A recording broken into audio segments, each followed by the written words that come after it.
Assalamualaikum warahmatullahi wabarakatuh. Selamat pagi teman-teman semua. Jadi, kesempatan kali ini kami akan memaparkan materi untuk memenuhi tugas ujian akhir semester di mata kuliah Kewirausahaan dalam Pendidikan dengan dosen pengampu Ibu Evita Soraya. Nah, jadi materi yang akan kita sampaikan pada kesempatan kali ini adalah mengenai legal and regulatory framework, aspek hukum dan regulasi dalam bisnis pendidikan. Nah, di kesempatan ini aku nggak sendiri aja, tapi ada dua orang teman aku yang akan memaparkan. Pak Anindya, say hi. Halo teman-teman dan Bu Evita, selamat pagi. Ya, selanjutnya ada saya sendiri, Garisana Natasha, dan satu teman saya lagi, Muhammad Raiska. Boleh say hi? Halo Bu Evita dan juga teman-teman semua. Oke, nah teman-teman, karena hari ini kita bakal belajar tentang legal and regulatory framework gitu. Mungkin sebelum kita masuk ke materinya, biar nggak pusing, kita pahamin dulu apa itu legal eh, regulatory framework. Nah, jadi sederhananya bisnis pendidikan itu nggak hanya soal operasional atau ya cuman belajar mengajar aja gitu kan. Tapi dalam bisnis pendidikan itu ada aturan-aturan yang ngatur bagaimana suatu lembaga itu bisa berjalan gitu. Nah, kerangka aturan itu yang disebut dengan legal and regulatory framework. Nah, kalau di dalam konteks bisnis pendidikan, si framework ini adalah kumpulan aturan mulai dari izin, terus juga hak cipta, standar operasional, yang harus dipatuhin sama lembaga pendidikan biar si lembaga pendidikan ini bisa berjalan dengan sah gitu. Nah, nantinya poin-poin yang akan disampaikan oleh aku dan teman-teman yang lain itu akan nyambung ke satu hal, yaitu tentang gimana caranya bisnis pendidikan itu bisa beroperasi dengan aman, legal, dan juga sesuai dengan aturan. Nah, mungkin daripada kita lama ya, langsung aja kita mulai dari materi yang pertama, yaitu mengenai perizinan lembaga pendidikan yang akan disampaikan oleh Anin. Kepada Anin, dipersilakan. Baik, terima kasih moderator. Materi yang akan saya sampaikan adalah tentang definisi perizinan lembaga pendidikan. Proses administratif dan hukum yang dilakukan oleh pendiri lembaga pendidikan untuk memperoleh pengakuan resmi dari pemerintah sehingga lembaga tersebut dapat beroperasi sesuai dengan peraturan perundang-undangan yang berlaku. Nah, ini dari definisinya ya teman-teman, boleh di next.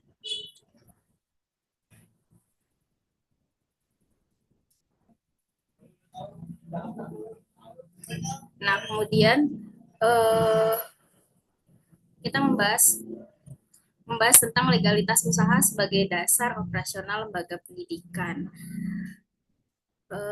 Sebentar.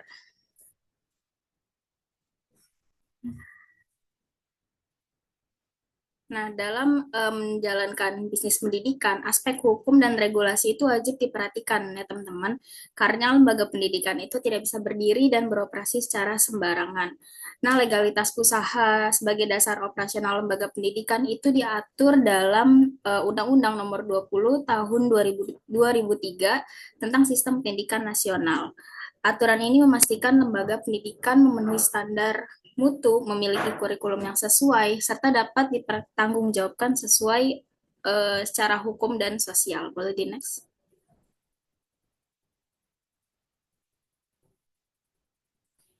Nah, kemudian ada eh, tahapan izin usaha lembaga pendidikan. Yang pertama, menentukan bentuk lembaga pendidikan.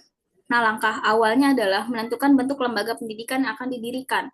Misalnya, apakah PAUD, TK, sekolah formal, kursus, atau lembaga pelatihan. Penentuan ini tuh penting banget karena setiap jenis lembaga itu pasti punya aturan, syarat, dan perizinan yang berbeda-beda. Dari sini juga ditentukan apakah lembaga bersifat formal atau non-formal. Kemudian, langkah yang kedua yaitu mengurus akta pendirian.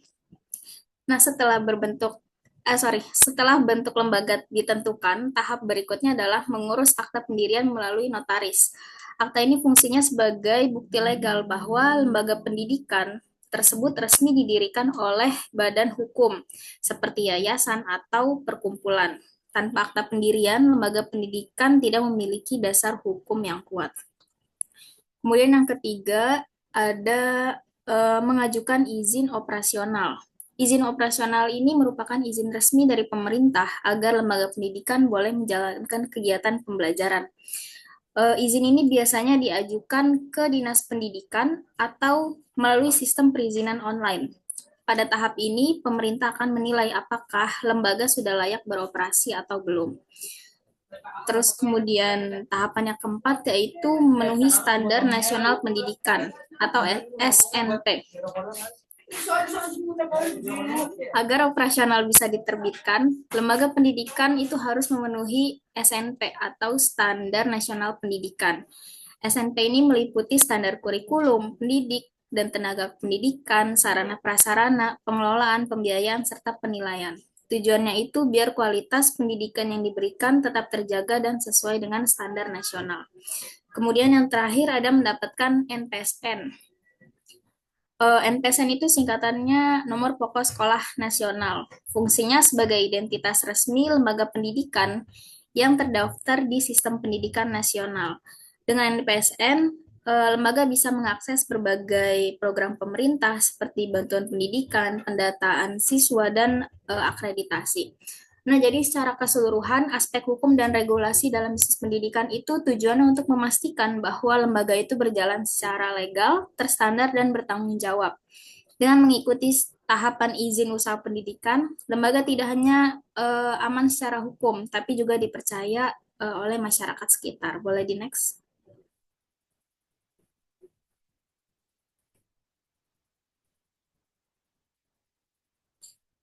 Nah, terus ada kendala-kendala yang biasa dihadapi saat mengurus legalitas usaha pendidikan. Yang pertama ada prosedur yang berbelit-belit. Nah, biasanya proses pengurusan izin ini melibatkan banyak tahapan dan dokumen, sehingga memakan waktu yang cukup lama. Hal ini tuh sering membuat pendiri lembaga pendidikan merasa ribet dan apa ya, kewalahan, apalagi jika belum terbiasa dengan urusan administrasi. Terus kemudian yang kedua ada ketidaktahuan tentang aturan hukum. Banyak pelaku usaha pendiri pendidikan biasanya belum memahami secara detail aturan-aturan dan regulasi yang berlaku. Akibatnya sering terjadi kesalahan dalam pengajuan izin atau dokumen yang tidak sesuai dengan ketentuan. Kemudian yang ketiga ada keterbatasan waktu dan tenaga. Pengurusan izin itu pasti membutuhkan waktu, tenaga, dan fokus yang khusus ya teman-teman. Bagi pendiri lembaga yang juga memiliki kesibukan lain, hal ini pasti menjadi kendala karena proses perizinan tidak bisa dilakukan secara instan. Oke, boleh di next.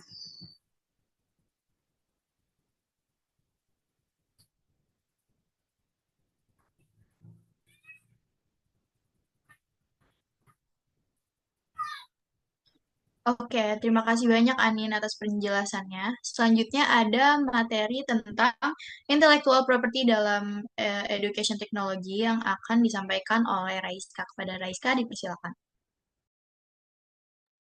Oke, baik. Terima kasih Gladys atas kesempatannya. Jadi sebelumnya izinkan saya memberitahu mengenai intellectual property dalam edutech. Jadi kita perlu untuk memahami terlebih dahulu nih teman-teman mengenai apa pentingnya hak kekayaan intelektual atau intellectual property dalam edutech. Jadi dalam era transformasi digital saat ini, sektor teknologi pendidikan itu edutech bukan hanya soal memberikan materi belajar secara online, tetapi juga tentang sebuah ekosistem inovasi yang sangat berharga. Jadi disinilah peran IPR atau Intellectual Property Rights atau hak kekayaan intelektual menjadi sangat krusial. Mungkin kita akan lanjut ke pembahasan berikutnya.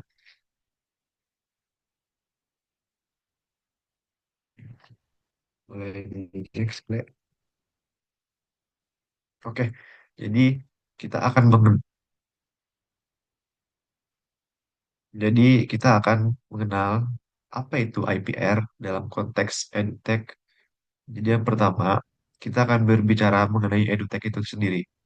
Jadi IPR dapat diartikan sebagai bentuk pengakuan dan perlindungan hukum atas segala karya, serta inovasi yang lahir di bidang pendidikan digital. Nah, IPR itu bukanlah satu hal yang janggal, melainkan sebuah payung yang besar untuk melindungi karya-karya kita semua, yang mencakup beberapa aspek penting. Yang pertama adalah hak cipta. Jadi, hak cipta adalah jantung dari materi pembelajaran, setiap modul, video instruksional, hingga sampai soal-soal latihan digital yang disusun oleh guru atau kreator itu memiliki hak cipta agar tidak dapat dicabut sembarangan. Lalu yang kedua adalah ada paten. Paten itu, jadi contohnya seperti di balik aplikasi yang canggih, itu terdapat algoritma dan teknologi yang unik. Nah, jadi gunanya paten adalah untuk memastikan bahwa penemuan teknis tersebut tetap menjadi milik pengembangnya. Selanjutnya ada merek dagang atau identitas aplikasi. Nah, jadi kayak nama aplikasi atau logo yang kita lihat di layar ponsel itu adalah identitas merek dagang yang memastikan identitas tersebut tidak disalahgunakan untuk untuk menipu pengguna. Selanjutnya ada rahasia dagang dan juga data pengguna. Nah, hal ini itu berkaitan dengan resep rahasia perusahaan, termasuk cara mereka mengolah data pengguna dan strategi bisnis yang membuat mereka unggul di pasar. Seperti itu, teman-teman. Karena kita sudah membahas mengenai IPR di dalam educational technology, kita akan lanjut nih, teman-teman, ke slide selanjutnya. Nah, jadi mengapa sih IPR itu begitu penting dalam educational technology? Jadi penerapan IPR dalam edutech itu bukan sekedar urusan hukum formalitas aja nih, karena adanya IPR itu juga tentang membangun fondasi industri yang sehat dan juga ada 4 alasan utama mengapa hal ini menjadi sangat penting, teman-teman. Yang pertama adalah IPR itu berperan sebagai penjaga orisinalitas. Jadi dengan adanya hukum, buah karya tetap murni sesuai dengan visi penciptanya. Dan yang kedua, itu juga menjadi perisai utama untuk mencegah penjiplakan dan pembajakan konten yang marak terjadi di dunia digital saat ini. Jadi, tanpa perlindungan ini, konten berkualitas bisa dengan mudah dicuri dan diperjualbelikan secara ilegal. Apalagi sekarang sudah banyak video hoax yang beredar di TikTok. Itu mereka mengambil sepenggal video yang tidak lengkap dijadikan sebuah klip yang menimbulkan sebuah tanda tanya. Itu contohnya, teman-teman. Lalu selanjutnya, IPR adalah bentuk apresiasi dan juga perlindungan bagi para penciptanya. Karena ketika seseorang inovator merasa dihargai dan aman secara hukum, maka mereka akan merasa tenang untuk terus berkarya. Nah, hal inilah yang kemudian memicu inovasi berkelanjutan. Karena ketika sebuah ekosistem dihargai hak kekayaan intelektual, maka para pelaku industri itu akan berlomba-lomba menciptakan teknologi pendidikan yang lebih canggih, aman, dan bermanfaat bagi masyarakat luas di masa depan. Maka itulah, ini adalah salah satu rangkaian atau pewujudan yang akan bisa dilakukan untuk mewujudkan generasi Indonesia emas di tahun 2045. Karena dengan adanya pendidikan emas, maka masyarakat Indonesia akan bisa mengubah SDM-nya menjadi negara maju dan siap bersaing di kancah internasional. Seperti itu, teman-teman. Terima kasih. Saya kembalikan ke Gladys.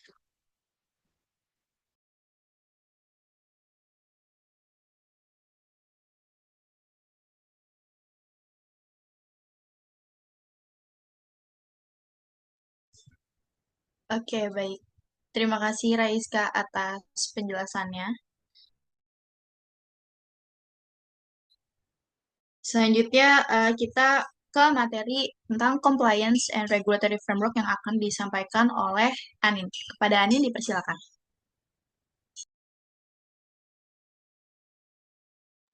Oke, terima kasih moderator.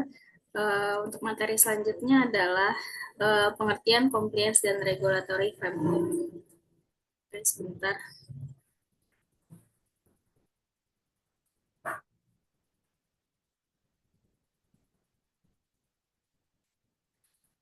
Nah, compliance sendiri ini berarti kepatuhan lembaga pendidikan terhadap aturan standar dan kebijakan yang berlaku. Sedangkan regulatory framework adalah seluruh struktur pengaturan yang mengatur penyelenggaraan pendidikan mulai dari undang-undang hingga kebijakan teknis. Nah, dua konsep ini penting banget biar lembaga pendidikan itu berjalan sesuai acuan dan terhindar dari pelanggaran hukum. Dengan mengikuti regulatory framework, lembaga bisa memastikan mutu layanan pendidikan tetap terjaga dan konsisten. Boleh di next.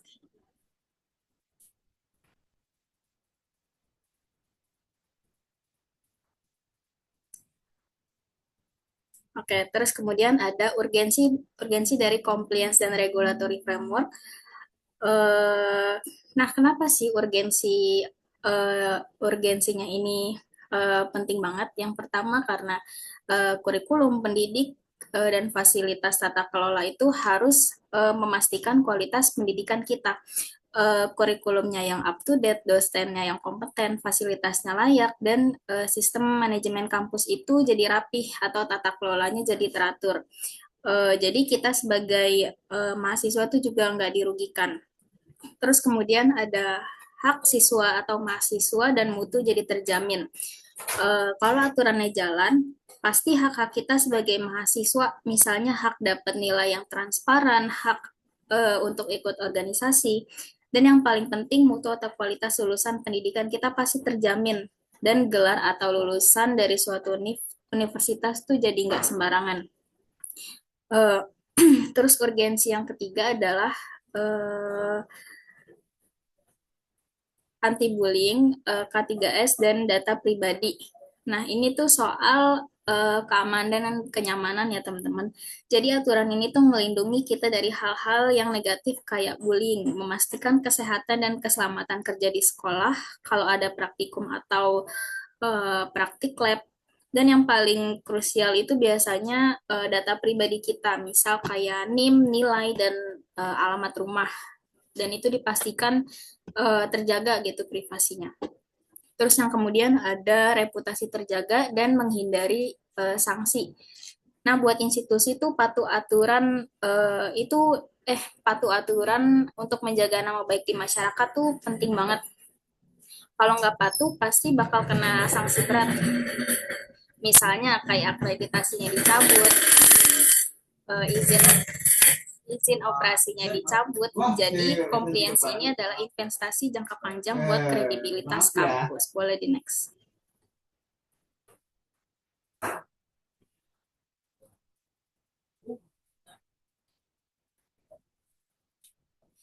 Nah, terus ada strategi compliance dan regulatory framework. Gimana sih cara melaksanakannya? Yang pertama ada tata kelola transparan dan akuntabel. Prinsip dasarnya itu pasti harus jelas dan bisa dipertanggungjawabkan. Semua kebijakan, proses pengambilan keputusan dan penggunaan dana harus terbuka atau transparan. Kita tuh juga harus bisa cek akuntabel kemana larinya sumber daya dan kenapa keputusan itu diambil. Terus kemudian yang kedua ada pemanfaatan teknologi pendidikan. Contohnya kita pakai sistem belajar online buat sistem online buat input nilai supaya lebih transparan gitu ke mahasiswa. Atau bisa juga pakai e-learning buat rekaman kehadiran siswa atau merekam materi, sistem digital buat mengelola data. Yang pasti alat-alat ini tuh bikin apa ya, langkah kita tuh lebih efisien, cepat dan yang pasti transparan gitu ke mahasiswa. Terus kemudian ada membangun budaya kepatuhan. Nah, budaya kepatuhan ini yang paling penting ya teman-teman. Aturan itu nggak akan jalan kalau misalnya cuma ditulis di apa ya di atas kertas gitu. Semua orang di kampus, mulai dari rektor, dosen, pegawai sampai kita sebagai mahasiswa harus sadar dan mau patuh. Kita harus jadikan kepatuhan itu sebagai apa ya, sebagai kebiasaan, bukan paksaan gitu loh, karena dia tertulis. Kalau lihat pelanggaran, kita harus berani lapor. Terus kemudian strategi yang keempat yaitu kolaborasi dengan berbagai pihak. Contohnya kayak misalkan pihak internal itu ada senat mahasiswa, BEM, dosen, dan stakeholder internal lainnya. Kalau misalnya di pihak eksternal itu biasanya kementerian yang terkait atau Kemendikbud atau Kemenak, terus lembaga akreditasi dan bahkan industri. Tujuannya tuh biar aturan yang kita buat itu relevan, teruji dan diakui oleh semua pihak. Boleh di next.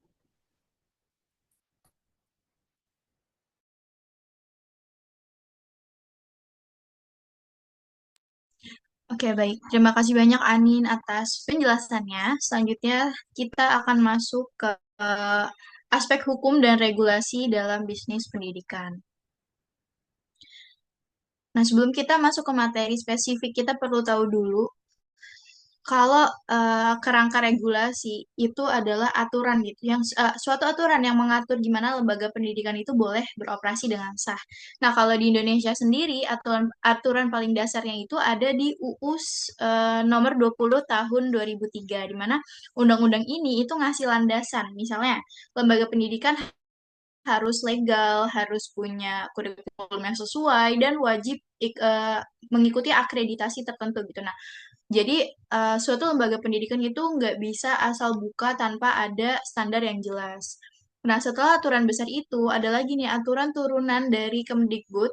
Nah, di sini aturannya tuh lebih ke teknisnya, kayak gimana cara dapetin izin operasional, terus standar minimal fasilitas itu dalam lembaga pendidikan itu baiknya yang seperti apa, dan eh, SOP kegiatan pendidikan baik yang formal maupun non formal itu seperti apa. Nah, selain dari dua aturan-aturan tersebut, ada lagi aturan dari lembaga akreditasi kayak BAN-S, M, atau BAN-PT, dan eh, LAM. Nah, jadi akreditasi itu nggak cuman nilai A atau nilai B seperti yang kita tahu gitu. Nah, sebenarnya akreditasi ini adalah regulasi yang wajib dipunyai atau dijaga sama lembaga pendidikan. Nah, kalau lembaga pendidikan itu nggak memenuhi standar akreditasi tertentu, nah itu bisa lembaga pendidikan itu dianggap nggak layak.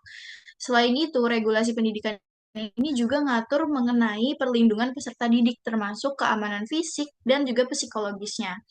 Jadi, lembaga itu juga punya tanggung jawab ya untuk menjamin lingkungan belajar yang aman bagi peserta didik. Nah, kalau tadi kita masuk ke dunia digital atau education Wah, technology. Nah, itu regulasinya nanti ditambah lagi. Ada lagi undang-undang mengenai perlindungan data pribadi atau PDP yang ini penting banget gitu. Apalagi untuk platform-platform digital di mana biasanya platform digital pendidikan itu ngumpulin data-data siswa. Nah, data itu harus aman dan nggak boleh disalahgunain. Nah, kenapa sih regulasi ini tuh penting? Karena dengan adanya aturan-aturan tertentu gitu, lembaga pendidikan tuh pasti akan punya kepastian hukum, terus juga reputasinya bagus dan bisa lebih gampang kerjasama yang terjalin sama pemerintah atau investor gitu. Nah, kalau ngelanggar si regulasi ini pastinya bakal kena pencabutan izin, terus ada sanksi administratifnya juga sampai ke tuntutan hukum. Makanya regulasi ini eh, harus ada gitu di setiap lembaga pendidikan untuk menjaga kualitas dan perlindungan semua pihak. Oke, selanjutnya, nah di sini ada isi utama regulasi pendidikan di Indonesia. Yang pertama itu adalah aturan yang mengatur soal badan hukum. Jadi lembaga pendidikan ini nggak bisa berdiri seenaknya aja. Mereka harus milih bentuk legalnya. Seperti yang tadi sudah dijelaskan sama teman aku ya, Anin. Jadi minimal banget itu harus memilih bentuk legalnya, misalnya yayasan, PT, atau badan hukum pendidikan lainnya. Nah, ini penting banget karena nantinya di sini akan menentukan struktur kepemilikan dari lembaga pendidikan itu sendiri, tata kelolanya, sampai kewajiban pelaporannya akan seperti apa. Oke, yang kedua ini ada aturan tentang izin operasional dan izin komersial yang dimana ini jadi dasar legal buat lembaga itu bisa menarik siswa dan menetapkan biaya pendidikan. Nah, di sini eh, sebelum dapat izin lembaga itu harus memenuhi syarat administrasi fasilitas sampai ke kualitas tenaga pendidikannya. Kemudian yang ketiga, itu juga mengatur tentang transparansi keuangan. Jadi lembaga itu wajib menjelaskan biaya ke konsumen dengan jelas. Nggak boleh ada pungutan yang gak sah dan harus mengelola keuangan secara akuntabel. Nah, Kemudian ada juga regulasi yang mencakup mengenai standar mutu dan juga akreditasi. Nah, akreditasi ini seperti yang tadi udah aku jelasin itu nggak cuma buat gengsi atau formalitas saja ya, tapi juga jadi tanda bahwa lembaga itu memenuhi standar minimal. Nah, selanjutnya kalau kita ngomongin pendidikan yang berbasis teknologi itu tadi ada aturan tambahannya yaitu regulasi soal perlindungan data pribadi.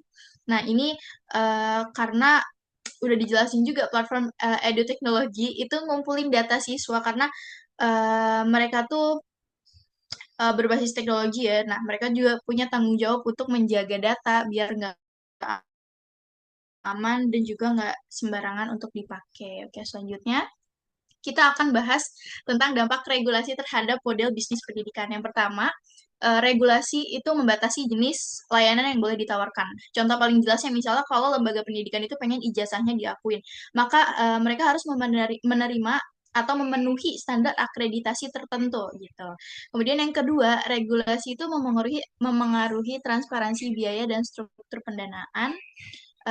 Di dampak yang ketiga ada regulasi ketat pada kurikulum, standar pendidik, dan akreditasi juga berdampak pada daya saing dan positioning pasar.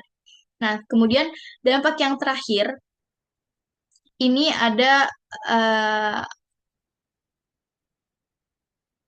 jadi dampak yang terakhir regulasi itu bisa menimbulkan beban operasional. Jadi eh, regulasi ini eh, nggak cuman mengenai biaya biaya dan struktur pendanaannya aja atau standar kurikulum yang ketat, tapi dia juga ada beban operasional karena eh, bagi penyelenggara pendidikan regulasi ini pasti banyak banget yang harus dipenuhi dan itu bakal membebani beban operasional. Oke, dilanjut. Di sini ada tantangan dan peluang. Kita bahas secara singkat aja. Di tantangan ini ada kompleksitas regulasi. Jadi seperti yang kita tahu ya, kalau di Indonesia itu eh, regulasi mengenai urusan izin operasional, akreditasi, transparansi biaya itu prosesnya panjang banget dan kebijakannya itu bisa berubah dengan cepat. Jadi artinya lembaga pendidikan itu harus siap menyesuaikan diri dan konsekuensinya bisa menambah beban administrasi ataupun biaya seperti yang tadi sudah dijelaskan. Tantangan yang kedua dari data pasar yang semakin ketat dan kemudian tantangan yang ketiga itu adalah tantangan digitalisasi. Di mana lembaga pendidikan sekarang itu harus bisa mengintegrasikan teknologi, terus juga mengelola data pribadi dengan aman dan menyesuaikan model pembelajaran dengan gaya belajar siswa zaman sekarang. Nah, yang terakhir ini ada peluang. Peluang yang pertama itu adalah mengembangkan layanan berbasis teknologi karena kita sudah era transformasi digital gitu. Nah, ini akan membuka pintu untuk layanan baru seperti kelas online, platform konsultasi akademik online, terus juga kursus berbasis kompetensi hingga pendidikan vokasi digital. Kemudian peluang yang kedua itu datang dari meningkatnya permintaan terhadap layanan pendidikan swasta yang berkualitas. Dan terakhir, peluang lainnya itu datang dari kolaborasi di mana lembaga pendidikan itu bisa bekerja sama nanti dengan industri, pemerintah, sampai ke organisasi masyarakat. Nah, di mana kolaborasi ini bisa ke pembuatan program-program baru. Oke,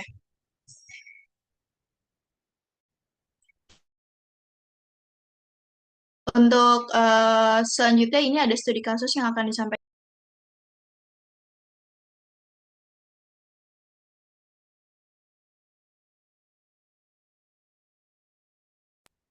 Jadi teman-teman di sini saya izin membacakan mengenai studi kasus UTBK yang ada di kasus Bimbel Yogyakarta. Jadi sebuah Bimbel Yogyakarta itu diduga melakukan kecurangan UTBK dengan memakai alat komunikasi terlarang dengan dia memberikan pendampingan tersembunyi serta mendaftarkan peserta dengan identitas yang tidak sesuai. Nah, mereka tuh bahkan menawarkan janji palsu seperti pasti lulus. Nah, akibatnya pemerintah itu mencabut izin operasional dan juga SPNB, merekomendasikannya audit serta kemungkinan proses hukum. Nah, kasus ini tuh menunjukkan lemahnya pengawasan internal dan pelanggaran serius terhadap etika pendidikan. Dan peristiwa ini pun juga menegaskan pentingnya kepatuhan regulasi agar proses seleksi tetap jujur, transparan, dan lembaga pendidikan dapat beroperasi secara etis dan bertanggung jawab. Seperti itu, teman-teman. Semoga dapat dipahami. Terima kasih.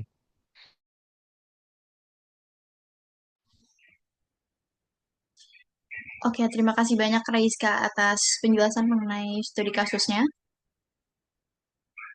Selanjutnya, aku izin menyampaikan kesimpulan dari penjelasan materi yang baru saja kami sampaikan. Jadi, secara keseluruhan, bisnis pendidikan itu nggak bisa dilepasin dari aspek legal dan regulasi yang menjadi dasar legitimasi Tuhan terhadap berbagai standar pendidikan itu adalah elemen lembaga itu dapat beroperasi secara sah dan juga di masyarakat. Regulasi juga tadi menimbulkan beberapa tantangan yang mulai dari birokrasi perizinannya, kebutuhan akuntabilitas keuangan, sampai ke tuntutan integrasi teknologi gitu. Tapi untuk pengelola pendidikan itu bisa meningkatkan mutu, membangun diferensiasi layanan, sampai mengembangkan inovasi, baik melalui pemanfaatan teknologi, penyusunan model bisnis, mau penciptaan layanan pendidikan yang lebih relevan dengan mampu beradaptasi, wirausahawan itu dapat membangun bisnis pendidikan yang berkelanjutan dan juga bermanfaat bagi masyarakat. Nah, mungkin itu saja materi yang dapat kami sampaikan mengenai legal and regulatory framework, aspek hukum dan regulasi dalam bisnis pendidikan. Semoga dapat menambah manfaat bagi teman-teman semua, terutama mengenai materi ini ya. Kurang lebihnya mohon maaf. Wassalamualaikum warahmatullahi wabarakatuh.